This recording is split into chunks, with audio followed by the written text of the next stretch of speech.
входит в дом без стука, нас посещает осень каждый год. И, как всегда, не проронив ни звука, о самом главном разговор ведет. Пройдут и заботы, и хлопоты, забудутся цели и планы. Останется то, что для Господа, для неба мы сеяли, жали.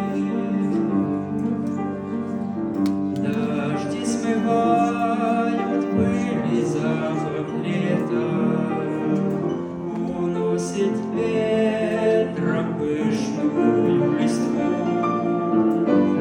А осень, неужели нету для опоздавших времени чуть-чуть?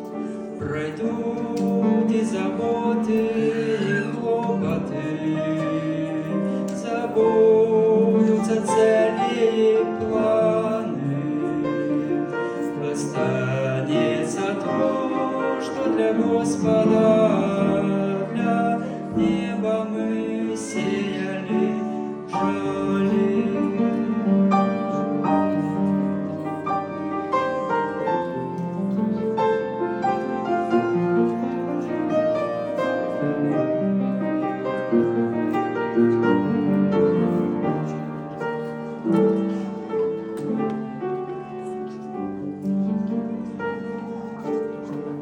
Зимы дыхание чувствуется рядом, есть у всего начало и конец.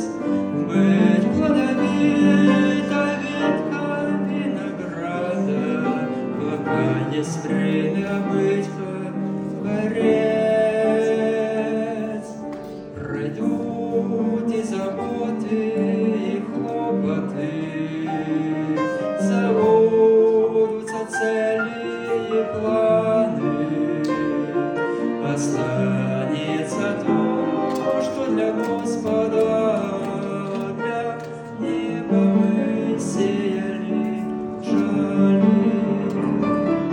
Пройдут и заботы, и хлопоты, забудутся цели и планы. Останется то, что для Господа,